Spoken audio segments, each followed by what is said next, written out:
6वीला पोरग शाळेत गेलं,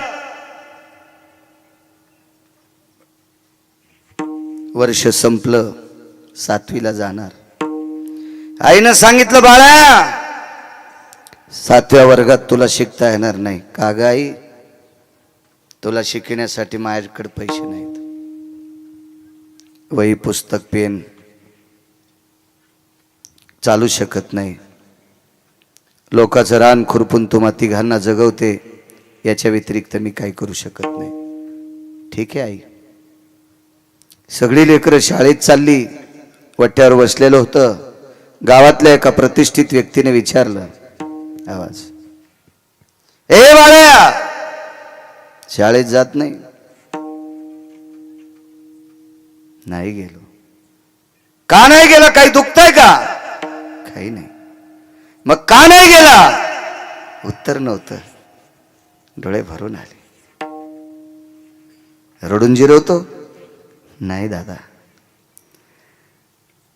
आईनं सांगितलं तुला शिकता येणार नाही, वही पुस्तकासाठी पैसे नाहीत. ठीक आहे, चाल सोबत. गुरुजीला विचारलं, गुरुजी वर्षभराचे पुस्तक पेन वही किती लागतील पैसे? 127 रुपये. जुना काळ. दुकानावर गेले, पुस्तक वही पेन वर्षभराचं देऊन टाकलं. चल जा शाळेत. पुढचं सांगू. आज तो मुलगा विद्यमान नायब तहसीलदार आहे. नायब तहसीलदार आहे ते मुलगा. आज आज आज आज 150 एकरवाल्यानं पोरगी दिली त्याला. ज्या पोरीच्या बापाकडे 150 एकर मोरंडी जमीन आहे, मोरंडी, सुपारी फोडायला दगड नाही, अशी जमीन जिच्या बापाकडे, त्यानं पोरगी देऊन टाकली. आणि न मागता 101 तोळा सोनं नवरदेवाला देऊन टाकलं. लग्न आटपलं. आपल्या संस्कृतीमध्ये कुलाचार, शिष्टाचार, देवदर्शन, वरयात्रा, रामदेवता, परिसरातल्या देवता, सगळ्या देवतेचं दर्शन केलं.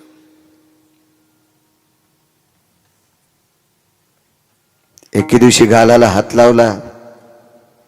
पत्नीने विचारलं, मालक आपण खिन्न का? डोळे भरून आले. प्रिय, एका देवाचं दर्शन राहिले. कोण देव? आपण तालुक्याच्या ठिकाणी राहतो. माझं गाव लहानसं खेड आहे, जन्मभूमी. त्या गावात एक देव आहे. तिनं सांगितलं, तुम्ही ज्या गावात राहता त्या गावातल्या मारुतीरायाचं दर्शन, गणपती बाप्पांचं दर्शन, शिवजींचं दर्शन, जगदंबेचं दर्शन, तुमच्या शेतात एक देव आहे त्या देवाचंही दर्शन घेतलं. अजून कोण देव आहे? अगं एक चालता बोलता देव आहे, त्या देवाचं दर्शन विसरलंय. चला जाऊ. निघता निघता पत्नीला विचारलं, तुझ्या बाबाला न मागता मला काय दिले तुझ्या बाबानं? 101 तोळा सोनं दिले. एक बोलू का तुला? माझ्यावर जर तुझा अतूट प्रेम असेल तर माझी इच्छा आहे 101 तोळा सोनं माझ्या देवाच्या पायावर टाकायचे. ठीक आहे, तुमची इच्छा,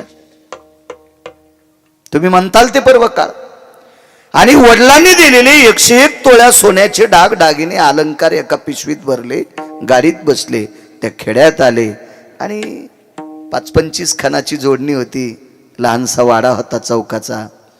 पाठीमागे 12 खण, पुढे 12 खण, मधला दरुजाचा खण, आतमध्ये एक लहानशी मेस टाकलेला होता, त्याच्यावर गादी, आणि गादीला टेकन देऊन बसलेली होती. बाजूला एका खुर्चीवर म्हातारी होती, पलीकडे कोपऱ्यात सुनबाई होत्या. मुलगा शेतात गेलेला होता. त्या काळातला 25-30 एकरचा मालक. दारात गाडी पाहिली. नातू आतमध्ये गेला, आजोबा आपल्याकडे मोठी एक गाडी आलेली आहे. नातवाला सांगितलं, बाळा तहसीलदार साहेब आले असतील. पटकन म्हातारी उठली, कणकीचा दिवा केला, त्याच्यात तेल घातलं, त्याच्यात वाद घातली आणि औक्षण काढण्यासाठी म्हातारी उभी राहिली. हालाच बाळा? हालो. दोघांचं दर्शन घेतलं, पिशवीची चैन उघडली आणि पायावर 101 तोळा सोनं रिचून दिलं. पत्नीनं सांगितलं, साहेब हा देव आहे तुमचा? ह्या सामान्य माणसाच्या पायावर 101 तोळा सोनं दिलंय? माझ्या बाबाने किती कष्टानं कमवलेलं आहे ते. थोडंसं बाजूला घेतलं, तिला एकच विचारलं, तुझ्या बाबाने तुला मला कस का दिलंय? तिने सांगितलं, का दिलं म्हणजे? अहो तुम्ही नायब तहसीलदार आहात म्हणून माझं तुमच्या सोबत लग्न लावलंय. माझे बाबा वेडे आहेत का कोणासोबत लग्न लावायला? ऐक ग प्रिये, मी नायब तहसीलदार आहे, एका तालुक्याचा कारभार सांभाळतोय. याच्याकरता तुझ्या बाबानं माझ्यासोबत तुझं लग्न लावलंय. पण मी नायब तहसीलदार होण्यासाठी या देवाची कृपा झालती ग. ह्या देवाची कृपा झाली. लाखो रुपये दिले ते करे अजय त्यांनी? नाही, 127 रुपयाचं कर्ज महाराज. म्हणून नायब तहसीलदार झाला. अशी काही ऋण आहेत आणि असेच ऋण विश्वाच्या मालकाच्या डोक्यावर होती. विठ्ठला विठ्ठला.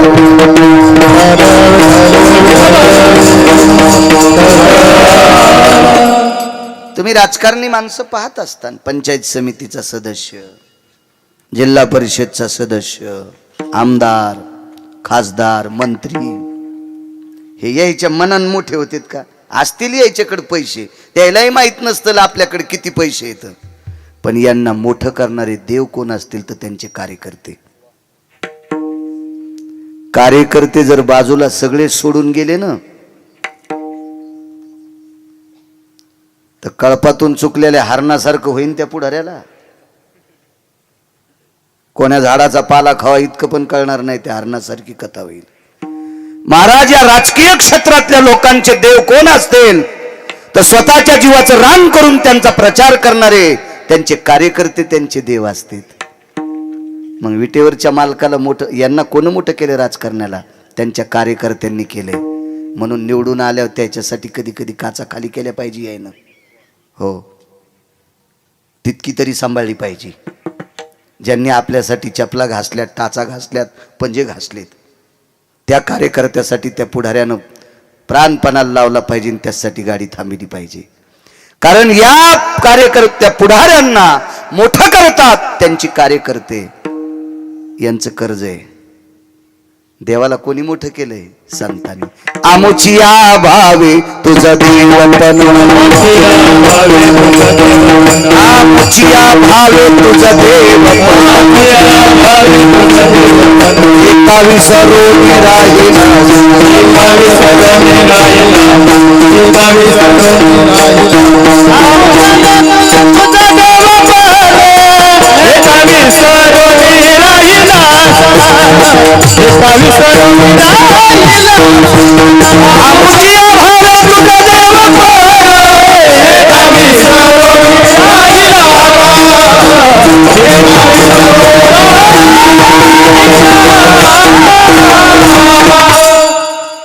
महाराज कर्ज आहे कर्तव्याचं. विटेवरच्या मालकाला श्रुतीने, जिला आकाशवाणी, जिला देववाणी म्हणतात, ही वाणी प्रगट झाली. आणि विटेवरच्या मालकाला त्या वाणीनं सांगितलं, आजपासून 3 दिवसाला तुमची सगळी पोरं मरतील. पंढरपुरातल्या मालकाला तो संती केला ऋणी. देवाचं कर्ज आहे, देवावर कर्ज आहे संतांचं. म्हणून नाचे मागे मागे. का नाचतोय, कशा करता नाचतोय, याचा पुरावा तुमच्या पुढे मांडतोय. देववाणीनं सांगितलं, प्रभू आजपासून 3 दिवसाला 56 कोटी यादवापैकी औषधाला सुद्धा वाचणार नाही. वंशाला दिवा लावण्यासाठी एक सुद्धा पुत्र न नातू वाचणार नाही. देववाणी महाराज, ती देववाणी. दर दर दर दर दर दर अंगाला घाम आलाय. आईसाहेबांनी विचारलं, प्रभू वरुता ती स्वेदा ती काया ती जायो, सगळं अंग स्वेदानी घामाने भिजलंय प्रभू. काय अडचण आहे? रमा, हे लक्ष्मी, हे विमला, हे कमला, हा ग आपल्याला 48,324 मुली येतात. 1,61,081 मुलं आहेत. सगळ्यांची लग्न झाली, पुत्र पौत्र म्हणून 56 कोटी यादव झाले. लक्षात ठेव ग, आजपासून तिसऱ्या दिवशी 4 वाजता एक सुद्धा औषधाला दिसणार नाही. थाड दिशा आई साहेब खाली पडले. प्रभू, काय यमाची मायविली आपली लेकर मारायला? नाही लक्ष्मी, यमाचा दोष नाही, एका पतिव्रतेचा टळटळाट आहे. एका पतिव्रतेचा टळटळाट, एका पतिव्रतेचा. काय पतिव्रते आहे तिचं? काही नाही, नवऱ्याला जग दिसत नाही म्हणून डोळ्याला पट्टी बांधली.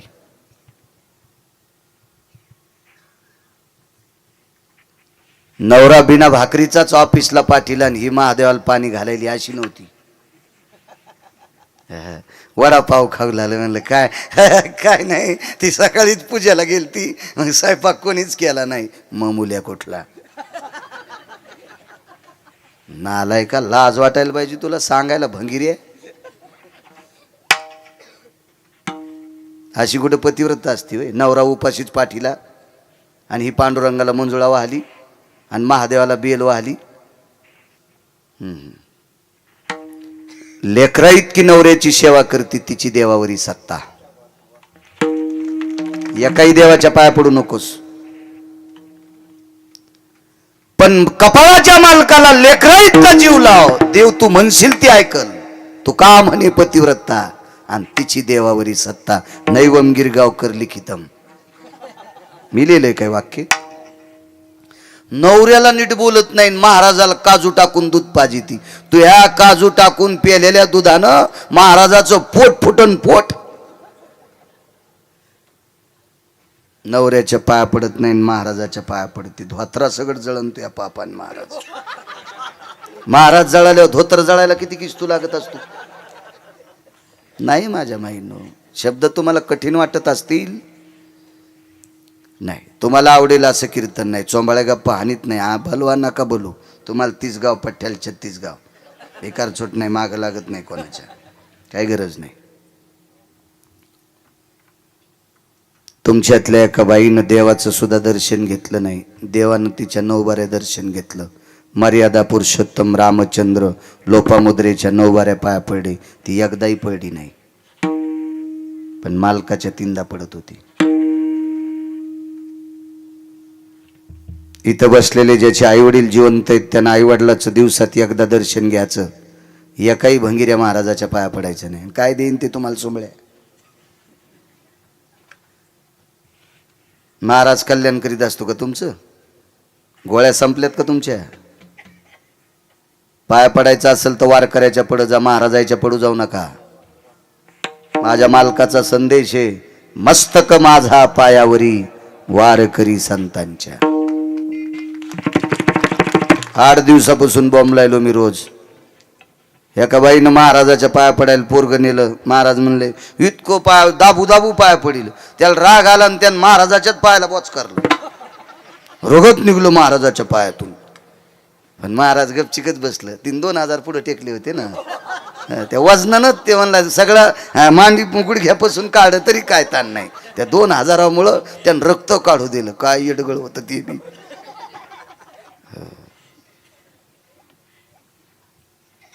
थोड्या वेळाने पोरग तिकडे गेल्या. म्हणलं बाई माझ्या पायाचं रक्त काढूस तर तुम्ही पोराला पाया पडू दिलं काऊन? महाराज 3 वर्ष झालं पहिल्याच वर्गात आहे, दुसऱ्यात जाईत ना. तुमच्या पाया पडल्यावर दुसऱ्या वर्गात जाईन. महाराज म्हणला माझ्याच पोराला 20 वर्ष झालं मेंदूच्या गोळ्या चालू येतात. आणि महाराजाच्या पोराला जर डोक्याच्या गोळ्या चालू असतील तर तुमच्या पोराची डोके नीट करायला काय येडं हे होती का? तुमच्या गोळ्या संपल्यात. तुमची लेकरं सुज्ञ होण्यासाठी ज्ञानोबारायच्या समाधीवर डोकं ठेवा. तुमची लेकरं सुज्ञ करायची असेल तर विटेवरच्या मालकाच्या पायावर डोकं ठेवा. तुमची लेकरं बरी करायची असतील तर तुकोबरायच्या पायावर डोकं ठेवा. पैठणच्या मालकांच्या पायावर डोकं ठेवा. गंगाखेडला जनाबाईच्या तिथं डोकं ठेवा. पंढरपूरला नामदेव पायरीवर डोकं ठेवा. पलीकड चोखोबरायच्या समाधीवर डोकं ठेवा. तुमची पोरं सुधारतील. नका भंगीरेच्या पाया पुढं. विडाला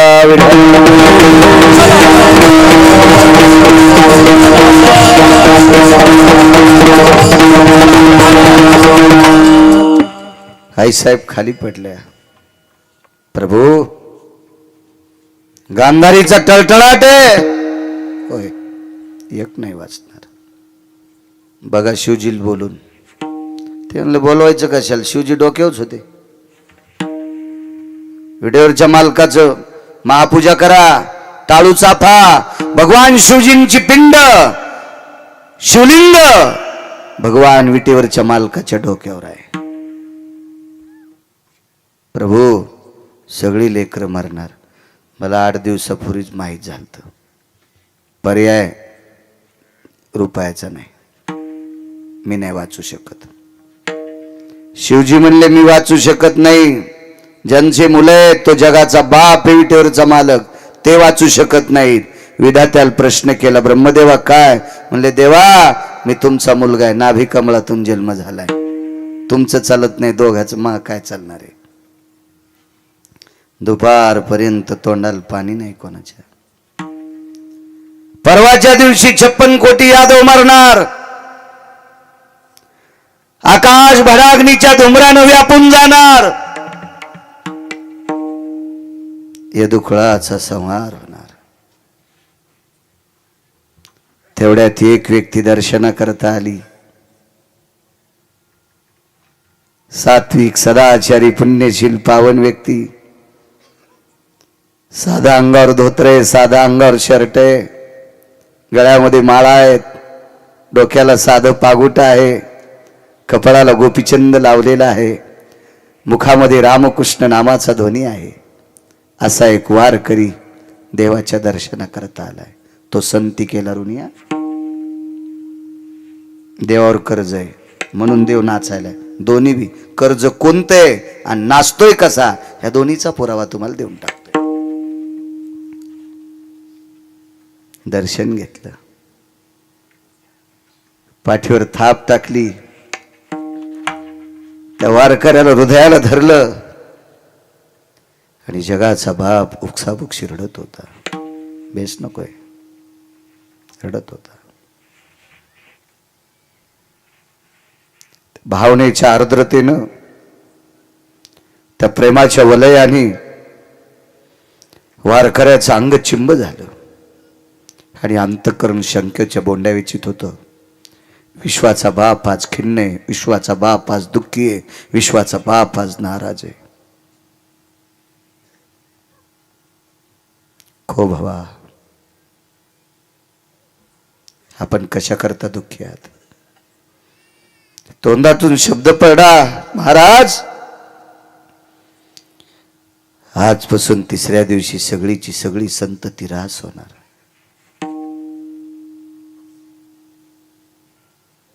खिन्नतेच्या लहरी माझ्यापर्यंत आल्या प्रभू. याच्याकरता तुमच्या भेटी करता आलोय. तुमच्यावर हे दुःख का उडवलं असेल? एका पतिव्रतेचा टळटळाट आहे. फार मोठ्या आहात माझ्या माईनं तुम्ही. नवऱ्याला जग दिसत नाही म्हणून स्वतःची डोळी बंद केली आणि सूर्याचे किरण मरेपर्यंत पाहिले नाही.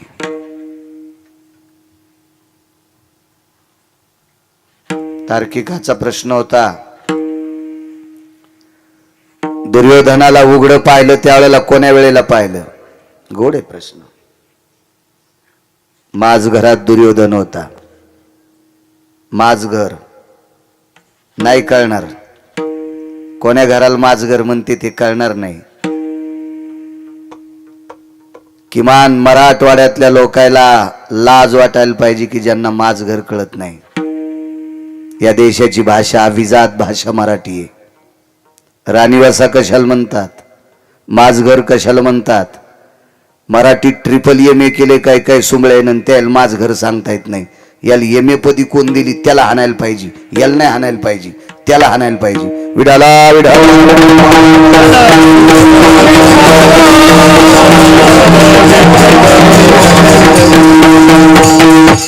नाही राजू, मला नाही वाटत ह्या सगळ्या गोष्टीनं तुम्हाला गुण यायला नाही. हा खेळ वाढाय म्हणून हा खेळ वाढाय, हा खेळ वाढाय म्हणून हा खेळ. फक्त लांबी आणि रुंदी वाढली, खोली वाढलीच नाही. खोली कशाला म्हणते? खोली म्हणजे पीक आलं, खोली म्हणजे गुण आलाय. तुमच्या एवढ्या मोठ्या सप्त्याला गुण आला आणि खोली वाढली कधी समजीन? तुमच्या काल्याच्या दिवशी 25 पोरं माळकरी व्हा, तर तुमच्या सप्त्याला गुण आलाय, तर तुमच्या सप्त्याची खोली वाढली. नाहीतर तुम्ही नुसते महाराज आणले, त्याला खपक्या पाकिट दिले, तुम्ही असेच.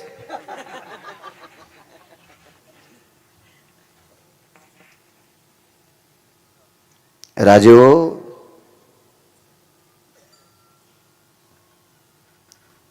आमच्या शब्दाचा जर तुम्हाला गुण येत नसेल, महाराज मोठ्यांचं वाक्य शोकांतिक आहे, याचं पाप वाक्याला फेडावं लागते. पाकिट फुकट नसतं महाराज यांचं. तुम्हाला जर एक आणि 4-5 पोरानं जर नाही माळी घातल्या, तर तुम्ही दिलेली दक्षिणा आमचे संसार खालून पेटी ती, खालून खालून पेटी ती. मोठ्यांचा अधिकार सांगू, ज्ञानसूर्य रंगनाथ गुरुजींचं कीर्तन चालू पंढरपूरला. गुरुजींचं कीर्तन ऐकायला खानदेश मधले सामान्य व्यक्ती ऐकायला बसले. 40 गावकडचे होते तिकडचे. नुकतंच लग्न झालं, कीर्तन ऐकलं गुरुजींचं, घरी गेले, पत्नीला प्रणाम केला, माफ कर, नाही संसार करू शकत तू सोबत. का? एका वारकऱ्याचं कीर्तन ऐकून उपरती झाली, पश्चाताप झालाय, नको संसार. वैकुंठवाशी गुरुवरे नथुराम बाबा केळकर सांगायचे आमच्या परिसरात,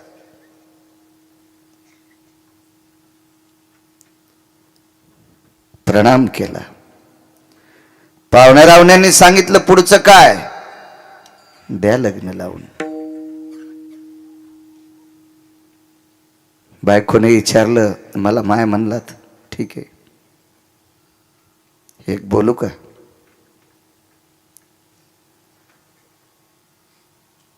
संसाराची इच्छा आता तर नाहीये, आणि जर असेल अंतकरणात तर पुढच्या संसारात तू जरी कुत्री झाली तर मी कुत्र होईल. पण संसाराची इच्छा पुढच्या जन्मात पूर्ण होईल, पण गुरुजीची सेवा पुढच्या जन्मात भेटत नाही. गुरुवरी रंगनाथ गुरुजीची सेवा पुढच्या कीर्तनात भेटत नाही. महाराज, एका कीर्तनात इतका पश्चाताप व्हावा, याला वक्ता म्हणतात. महाराज, त्या दर्जाचे आपण मृदंगाचार्य नाहीत, त्या दर्जाचे तुम्ही गायक नाहीत, त्या दर्जाचा मी कीर्तनकार नाही. पण आपल्या तिघांचा दर्जा इतकाच असावा, 5 बायकांनी तंबाखू सोडावा, एकाच माणसानं म्हाताऱ्यानं बिडी सोडावं. पोराला विनंती करीतच नाही. 50 वर्षाचा पुढे गेलेलं कचर, त्या 1 जणानंच तुमच्या भाकरवाडीत बिडी सोडावा, 2च पोरायनं गुटके सोडावा, आणि 5च मुलांनी काल्याच्या दिवशी माळी घालावा. आपल्या तिघायला आशीर्वाद मिळेल. आम्हा तिघायला आहे, मृदंगाचार्य, गायक आणि आम्ही, आम्हा तिघाला आशीर्वाद भेटेल. खरा प्रयत्न मायबाप. घाला काल्याच्या दिवशी 5 तरुणाईने माळी. देखावा दाखवूच नका, लय देखावा पाहिलाय मी. 6015 गाव आजच्यानं पूर्ण होते. 6,015 गाव महाराष्ट्रातली पाहिलेत आणि 250 पर्यंत कर्नाटक आणि तेलंगणा. गोव्यात 5 दिवस कीर्तनाला. कमी कपडेवाले पाहायला नाही गेलतो बोंबलत, तिथं कीर्तनाला गेलतो आझाद मैदानला. 5 कीर्तन आझाद मैदानला. मी रावणाला ओव्हरटेक केलेले श्रीमंत पाहिले. हे लांबी रुंदील मोजीत नाही पठ्ठ्या. विडाला विडाला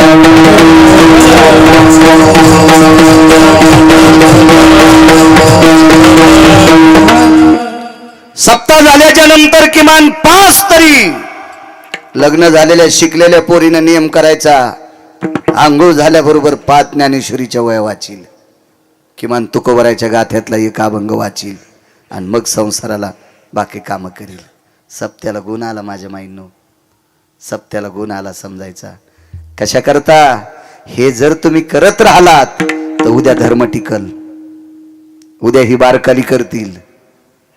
आणि तुम्ही जर नुसती मजाच म्हणून ह्या गोष्टी केल्या तर हे इतकी मजा मारतील, त्यावेळेला ओढून बघताना आपल्याला मळमळ होईल. विठाला विठाला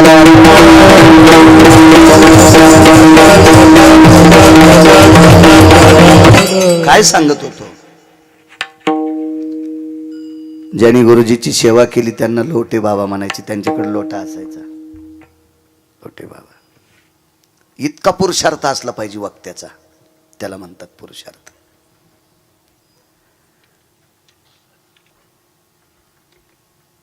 रडून रडून अंग चिंब झालंय. वारकऱ्यानं सांगितलं, देवा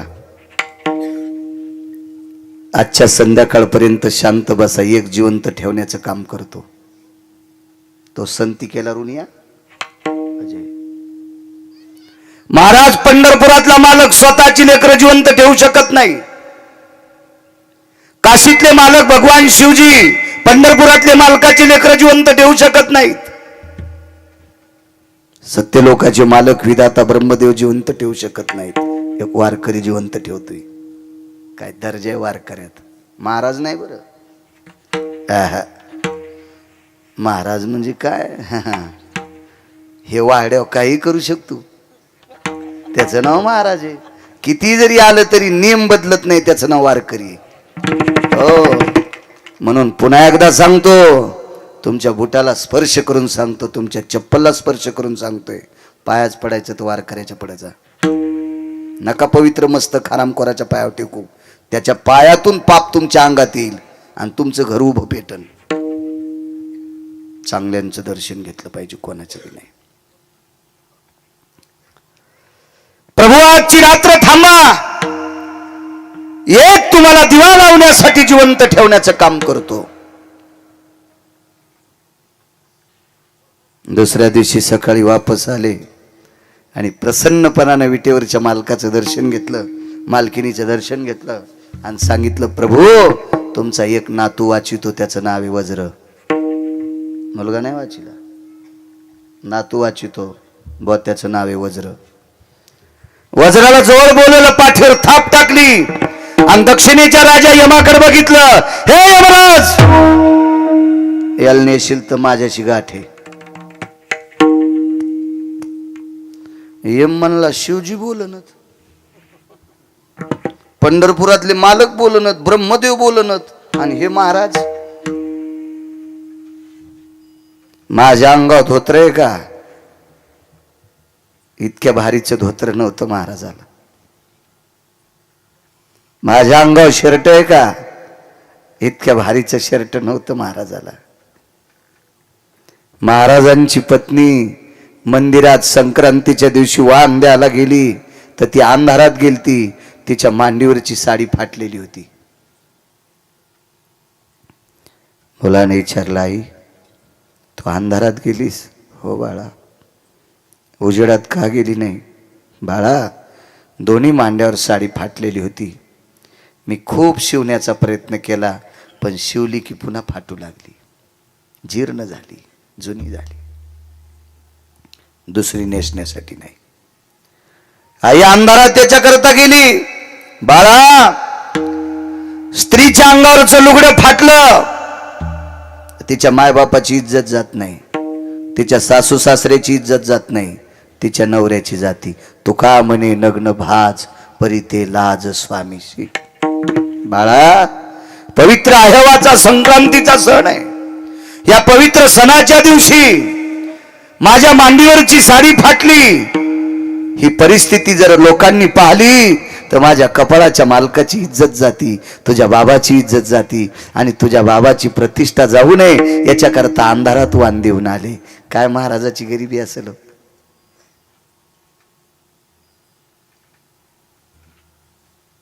काय गरिबी असेल, काय परिस्थिती असेल त्या महाराजांची. आणि तितक्या गरिबीतला महाराज यमाला चुटकी वाजून सांगितलं, यमराज, माझ्या विटेवरच्या मालकाचा एक नातू वज्र जर मेलास तर माझ्याशी गाठ आहे. दात खाऊन वाक्य वापरलं.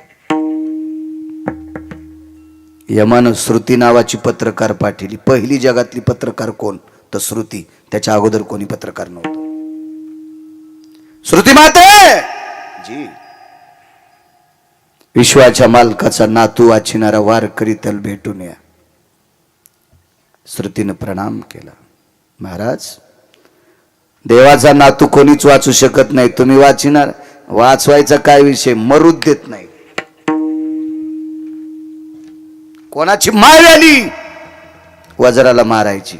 श्रुतीनं सांगितलं, ताकद कशाची, आतापर्यंत भगवंताचं भजन केलंय, त्या भजनाच्या पुण्याचे हौद भरलेत, आणि त्या पुण्याच्या बळावर या पोराला पोह्याचा प्रसाद द्यालता. त्या वारकऱ्याचं नाव होतं सुदामदेव. देवाच्या 56 कोटी यादवापैकी एकाच नातवान प्रसाद खाल्ला होता, त्याचं नाव होतं वज्र. वज्र. महाराज, देवाच्या वंशात दिवा लावायला सुद्धा एक सुद्धा माणूस शिल्लक राहत नव्हता, पण एका वारकऱ्यानं जिवंत ठेवला. हे कर्ज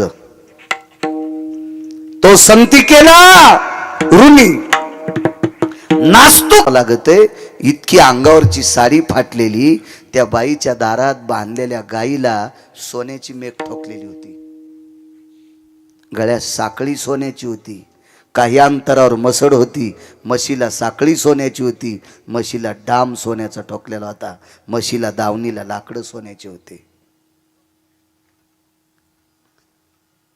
देवाला एका बायकोने 16,108 पत्न्यापैकी देवाच्या एका बायकोने माहेरातून मणी आणला होता. तिनं माहेरातून बोटुळे आणले तर नीट बोलत नाही सासूला. शेवया एका घरी शेवया खाल्ल्यात नाही आणलं. काय सुंदर शेवया झाल्या, माझ्या आईनं केल्यात, याच्या माईला येत नाहीत बोटुळे. म्हणलं तुझ्या माईला हे लांबटीन बोटुळे येतेत, याच्या माईनं एवढा उभा बोटुळा दिलाय ना तुला, याची अक्कल आहे का तुला? तुझ्या माईनं दिलेले बोटुळे 6 घंट्यात गाव करायला जातात. याच्या माईनं अख्खं जीवन सांभाळायला तुला बोटुळा दिलाय, याची अक्कल कुठं नदील का आणतुलीस का? राग येऊ देऊ नका, मी तुम्हाला म्हणत नाही. तिकडे गेल्यावर तुम्हाला फुकणार. दुसऱ्या आणू कुठून आणू दुसऱ्या?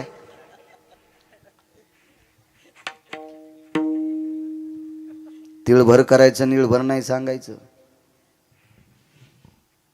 साधे बोटुळे आणले तर सासूला किंमत नाही.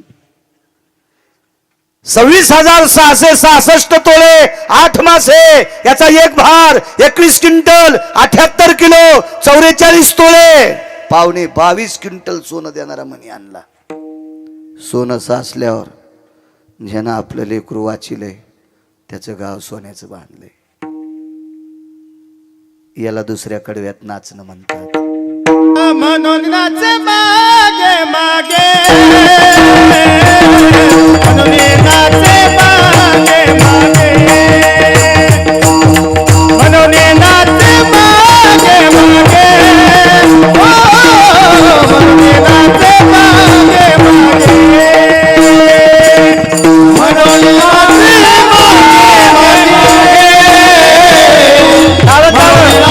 मागे मागे,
ते भक्तांकरता पागल आहे. साकडे पडून दी काही व्यथा, आपणची माथा ओढवी, नाही येऊ देत संकट भक्तावर. एका वारकऱ्याकडे वारकरी जेवायला आले. एकादशी होती, फराळाला आले. गळ्यामध्ये विणा होता, एक जणाच्या हातात चिपळी होती. रामकृष्ण नामाचं चिंतन करीत करीत एका वारकऱ्याच्या दारात आले. आवाज आल्याबरोबर बाहेर आले. मातीचं गाडगं होतं, त्या गाडगं भरून पाणी घेतलं, सगळ्या वारकऱ्यांचे पाय धुतले, बसायला बोऱ्या टाकला. चटई नाही, सतरंजी नाही, गालीच्या नाही, गादी नाही, काय नाही, गोदडी पण नाही, बोऱ्या होता शिंदीच्या पानाचा. परिस्थिती नाजूक. बसली वारकरी. मातीच्या लोटक्यामध्ये पाणी प्यायला दिले. धातूचं एकही पात्र नाही घरी, तांब्याचं नाही, पितळाचं नाही, जर्मलचं नाही, प्लॅस्टिक तर नव्हतंच त्या काळात. पाणी पिलं. एका लहानशा गाडग्यात एवढा एवढा गुळाचा खडा होता. ह्या 4 वारकऱ्याला थोडा थोडा गुळ हातावर दिला आणि पुन्हा अर्ध लोटकं पाणी प्यायला दिलं. म्हणून गुळ पाणी देण्याची पद्धत होती.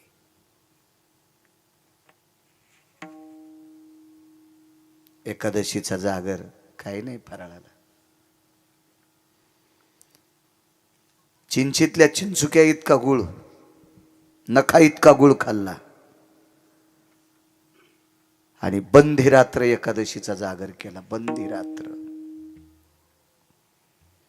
रात्रीचा 11:30-12 वाजली आणि पाठीमागच्या झोपड्यात मालक गेले आणि पत्नीला सांगितलं, प्रिये भजन ऐकायली? हो.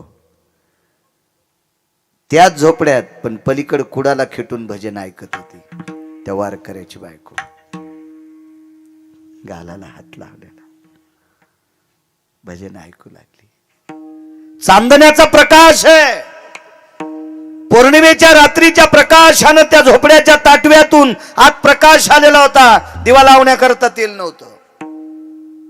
साकडे पडून दी काही व्यथा, भक्तावरची संकट स्वतःच्या डोक्यावर घेतोय किंवा निवारून टाकतोय. हे कर्ज फेडण्याचं लक्षण आहे. प्रिये जी, एकादशीचा जागर एका कवडी इतक्या गुळावर केलाय, पण सकाळी द्वादशीला काहीतरी लागेल की नाही? करशील का वारकऱ्याला जेवायला? करते. पण वाक्य एक तोंडातून पडलं नाही, आपल्या घरी शिदा नाही, किराणा नाही. करते म्हणले. महाराज, नवऱ्याला दिलेला शब्द वाया जाऊ देऊ नये म्हणून रात्रीच्या 11:15 वाजता एका दुकानदाराची कडी वाजली. कडी वाजली. कोण? आमक्याची बायको आहे. काय एवढ्या रात्री? 4-5 वारकऱ्यापुरता किराणा पाहिजे. पैसे आणलीत? नाही. वापस हो. पुन्हा एकदा पाहिजे. सांगितलं ना एकदा. ऐका ना दुकानदार, द्या हो, दया करा. आम्ही तुमचे पैसे फेडू दुकानदार, दया करा दुकानदार. वारकरी आले तर आमच्या इथे एकादशीचं भजन करायलेत. मी काय धर्मराजा नाही. तेवढं नका दुकानदार. नका माझ्या मुलासाठी, नका माझ्या मालकासाठी, नका माझ्यासाठी. आम्ही द्वादशीला नाही जेवणार, पण आमच्या 4 वारकऱ्याकरता 2-3 वाट्या पीठ द्या ना. द्या ना, अर्धी वाटी तांदूळ द्या ना दुकानदार. काय भावना जागी झाली आणि दार उघडलं. कंदील हातात घेतला आणि कंदिलाच्या प्रकाशात रात्रीच्या 12:30 वाजता आजूबाजूला कोणीच नसताना एकांतात एका वारकऱ्याच्या पत्नीचा चेहरा पाहिला. तिच्या दाताचा प्रकाश कंदलाच्या प्रकाशाला लाजवीत होता. इतकी सुंदर त्या वारकऱ्याची पत्नी होती.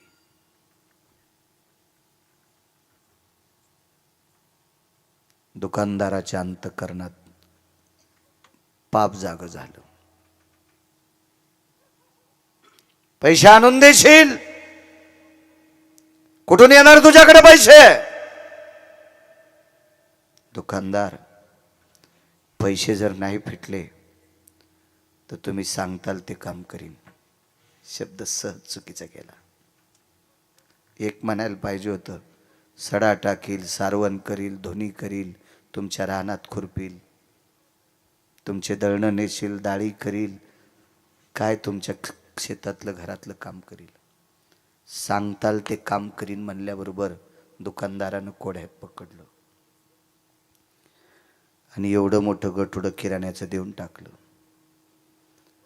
किराण्याचं गठुडं 12:15 वाजता 12:30 वाजता उचलणार तेवढ्या अवकाशात दुकानदारानं सांगितलं, लक्षात आहे का? मी सांगितलं ते काम. काय काम करायचं? आज रात्री 1:15 वाजता 2 तासाकरता माझं काम तृप्त करण्यासाठी यायचं.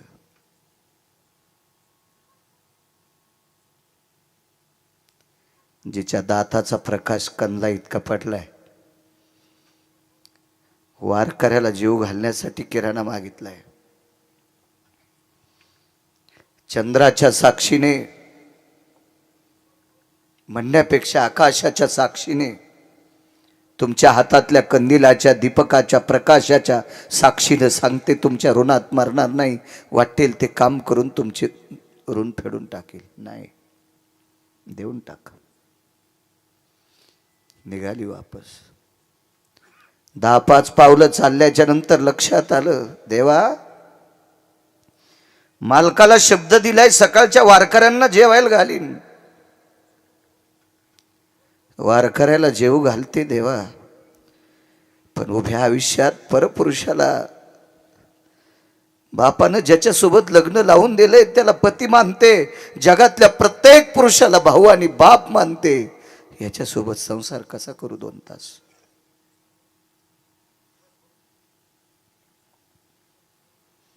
पुन्हा विचार केला. मालकाला लिहिलेला शब्द खोटा होऊ नये.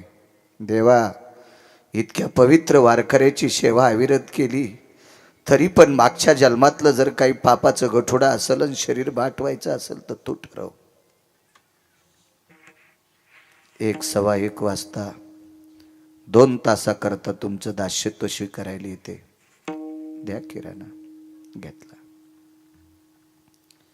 घरी नेऊन किराणा टेकला. हातातल्या बांगड्याचा आवाज आलता. भजन चालू असताना 1:15 वाजता मालक पलीकडे गेले. पाहिलं तर आपली पत्नी उकसाबुकशी रडत होती.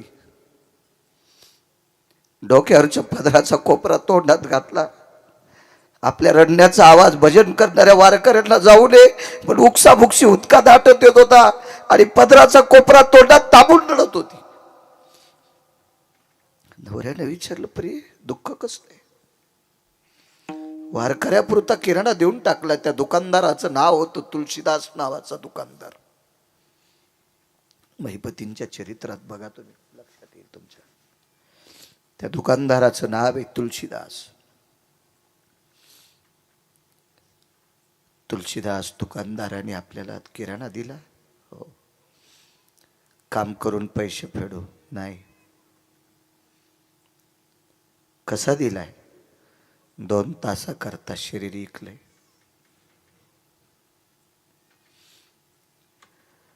एखाद्या अलगद झाडाचं फळ खाली पडावा असं आल्हादी आल्हादी बसत बसत बसत खाली पती बसले. पत्तीच्या सानिध्यात डोळ्यातून पाणी कसं आणावं सहज शब्द पडला. प्रिय, अविरत या मालकाचं भजन केलं रामप्रभूचं. त्या वारकऱ्यानं जीवनभर रामप्रभूचं भजन केलं.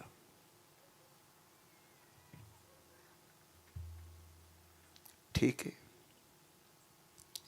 इतकं चांगलं वागून जर आपल्यावर ही वेळ आली असेल तर मागचं कर्मातलं गाठोडं असेल. तू जाणार आता? हो. तितक्यात अचानक पावसाची थेंब सुरू झाली. साकडे पडू नये दी काही व्यथा, याच्यावर बोलतोय तिसऱ्या कडव्यावर. पावसाची थेंब मंजुळशी सुरू झाली. पण तिला सांगितलं, प्रिये तिथपर्यंत जाऊस तर भिजशील. भिजल्याच्या नंतर तुझ्या अंगावरच्या कपड्याने त्याचं अंथरूण ओलं होईल. म्हणून एक साधा कपडा बायकोच्या डोक्यावर टाकला.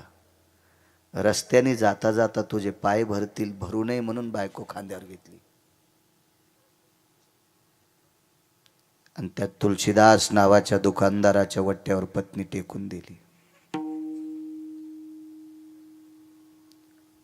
पत्नी वट्ट्यावर टेकल्याबरोबर आपण मागे सरकले आणि दोन्ही हात छातीवर ठेवले.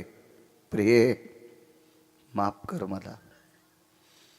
माझ्यासारख्या वारकऱ्याच्या संसारात तुला 2 तासाकरता शरीर विकावं लागते. माफ कर मला, माफ कर. लक्षात ठेव प्रिये, तू जर मला निष्ठेनं पती मानत असशील तर तुला या गळ्यातल्या मंगळसूत्राची शपथ आहे 2 तासाकरता याला तू स्वतःचा पती समज. जी मालक, या तुम्ही. डोळ्यातल्या पाण्याची थेंब खाली पडत होती. आकाशातून पावसाची थेंब पडत होती.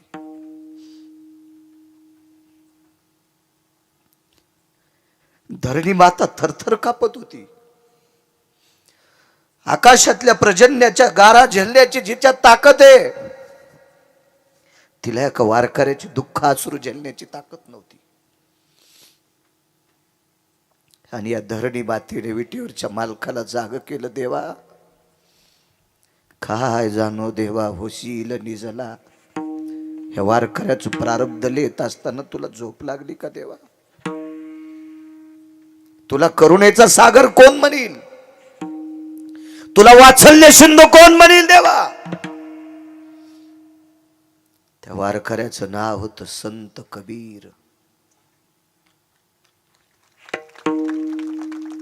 संत कबीर रामनामाचं भजन केलं. भजन करता करता पोटाची खळगी भरण्यासाठी कपडा इनला. कबीराचे मागी शेला विनू लागे. एक शपक पुरावा गाथ्यातला नाही. ठाई ठाई सेल्यावरती दिशे राम नाम ग. ठाई ठाई सेल्यावरती दिशे राम नाम ग. दिशे राम नाम ग. दिशे राम नाम ग. कपडा विणल्यावर त्या कपड्याचा धागा राम राम म्हणत होता. ती संत होती, संत कबीर. सगळ्या जातीत संत जन्माला आले. कबीर मोमीन लतीफा मुसलमान सेना नावी जान विष्णुदास. संताला जात नाही. संत जातीसाठी जगत नसतो, संत विश्वासाठी जगत असतो. जगाच्या कल्याणा संताच्या विभूती. देह कष्ट भीती परोपकारे. जात नाही. याता याती धर्म नाही विष्णुदासा. निर्णय तो ऐसा वेद शास्त्री. भजन करण्यासाठी जात नाही. ब्राह्मण क्षत्रिय वैश्य शूद्र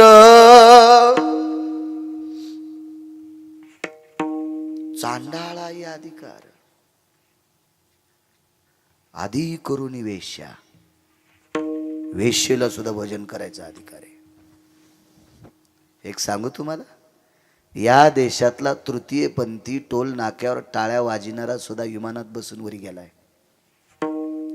त्या लागी विमान पाठविले,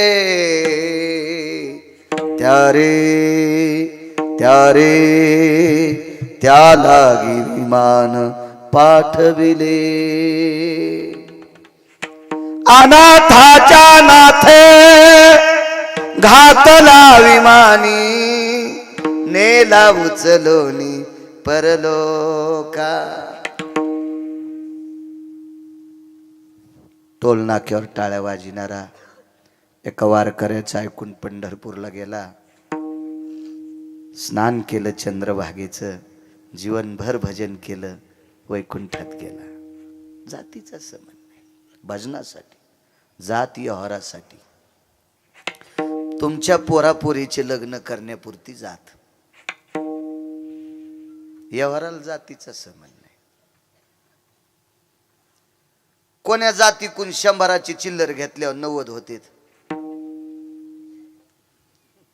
आणि अशी कोणती जाती भारतात त्या जातीकून 100ची चिल्लर घेतल्यावर 150 होते. जाऊ द्या, सोपं ऐका. एखादी जात सापडली कर तुला बळी, की त्या जातीतले माणसं दारू पित नाहीत. मला दाखवा ना, मी त्या जातीचंच मंदिर बांधितो. सापडली का बुवा? चोपनराव सापडली का? शिंदे बाबा सापडली का अशी एखादी जात? त्या जातीतले लोक मांस खात नाहीत. अशी जातच नाही की त्या जातीत हरामखोर माणसं नाहीत. प्रत्येक जातीत हरामखोर माणसं आणि प्रत्येक जातीत चांगली माणसं आहेत. म्हणून कोणाचे वाभाडे काढू नका. विडाला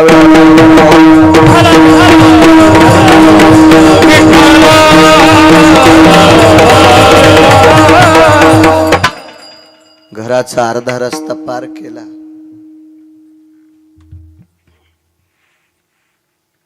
एकदा तरी बायकोकडे माग पहा नाही. आपुलीच दारा जरी टेके व्याभिचारा, आपुलीच दारा जरी टेके व्याभिचारा, क्रोधाचा थारा अंतरी नये. काय परिस्थिती असेल राजो, काय अवस्था असेल ती. बसू शकतो का आपण या चौकटीत? काय लायकी आपल्याला संत म्हणून घेण्याची? काय अधिकार आहे आपल्याला अध्यात्म क्षेत्रातला मी आदरयू म्हणण्याची?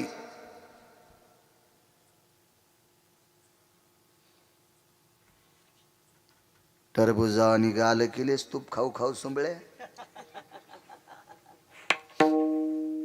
समाजासाठी तू हा उपयोग काय? हाऊत भरून टाकला, पुण्याचा नाही पैशाचा. त्या पैशाचे इच्छू होते, इच्छू. तू जर धर्मासाठी काम चांगलं करीत नसशील तर इच्छू होतील, इच्छू. पाकिट घरी नेऊन साशिले, त्या पाकिटाची जर तंबाखू खाल्ली महाराज तर खाली थुकल्यावर त्याचा सरप तयार होतोय. कुठं डसन सांगता याचा नाही. हा, कुठं डसल काय सांगता याचं नाही. लोकांना दिलेल्या पाकिटाची जर बिडी वळली तर ते धुपन सुटतंय ना, त्या धुपनाचा वाक तयार होतोय. गळ्याला धरीन का पोटाला धरीन का बंद खाईल सांगता याचं नाही. हो,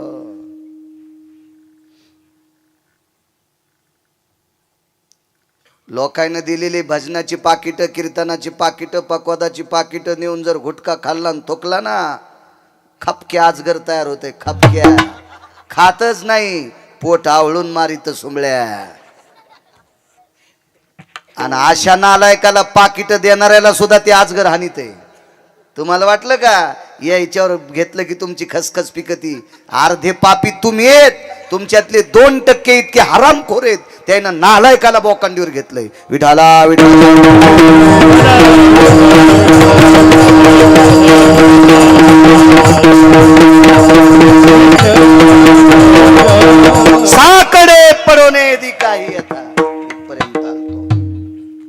अर्धा रस्ता उरकलाय. नाही माग पाहिलो, नाही माग पाहिलं. टाळाचा आवाज कानावर आला. भजनात बसले. भजन चालू असताना मुखारविंदातून एक अचानक शब्द पडला, देवा सांभाळ रे माझ्या आबरूला, सांभाळ रे देवा माझ्या इज्जतीला. हे देवा, चंद्र सूर्य तोपर्यंत मला पुरुषार्थहीन म्हणते रे. 1:15 वाजता कडी वाजली. दुकानदाराने कडी उघडून आतमध्ये त्या वारकऱ्याची पत्नी घेतली, कडी लावून टाकली, कंदील खुंटीला अडकिला. ती बाई पलंगावर बसली. साकडे पडोने ती काय व्यथा, काय घोडे माझा मालक. महाराज, मुसमुसलेल्या शिळीच्या बोकडासारखा हरामखोर तुळशीदास दुकानदार. बोकड कळाला ना तुम्हाला? बोकड्याला बहीण कळत नाही, बोकड्याला त्याची आई कळत नाही. कितव्या दिवशी? कितव्या दिवशी? तिसऱ्या दिवशी. तिसऱ्या दिवशी 3 दिवसाच्या बोकडाला त्याच्या सोबत जन्माला आलेली त्याची पाठ, ती बहीण, ती कळत नाही. सगळ्यात हरामखोर जर कामानं विषयासक्त झालेला प्राणी जगात कोण असेल तर त्याला बोकड म्हणतात. आणि या बोकडाच्या बरोबरीचा तुळशीदास नावाचा दुकानदार, त्या बोकडा इतका हरामखोर. काय भाव बदलला विटेवरच्या मालकाने. लागलीच त्याने विचारलं, रस्त्याने चिखले पाल माती का नाही लागली? 10 मिनिटं निघून गेलते, चांदणी ढळली होती. दुकानदार, 2 तासाकरता तुमची सहचरणी आहे. 10 मिनिटं निघून गेले. 3 वाजता सुट्टी द्या, आंघोळ करून वारकऱ्याला स्वयंपाक करायचा आहे. सांग पायाला माती का नाही? ऐकताल? तुमचं अंथरूण भरू नये याच्याकरता माझ्या नवऱ्याने इथपर्यंत तुमच्या वट्ट्यावर खांद्यावर आणून टेकलंय. कंदिलाचा काच नाही फुटला, अंतःकरणातला रावण फुटला. आणि अंतःकरणातला रावण फुटला आणि बोकड्यापेक्षा मस्ताड्याला तुळशीदास नावाचा दुकानदार इतका साधू झाला आणि कबीराच्या पत्नीच्या पायावर डोकं ठेवलं.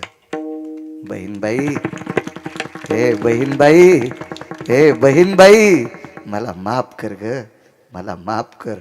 महाराज, बोकड्या इतका मस्तड्याला दुकानदार, याच्या अंतःकरणातल्या भावना कोण बदलल्या? या पंढरपुरातल्या मालकानं बदलल्या. म्हणून तिसऱ्या कडव्या, साकडे पडोने दिखाई व्यथा, साकडे पडोने दिखाई व्यथा,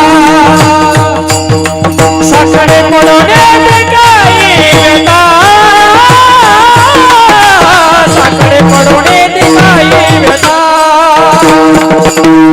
साकडे पडोने दिखाई व्यथा, साकडे पडोने दिखाई व्यथा, साकडे पडोने दिखाई व्यथा, साकडे पडोने दिखाई व्यथा, साकडे पडोने दिखाई व्यथा, ओ साकडे पडोने दिखाई व्यथा, साकडे पडोने दिखाई व्यथा,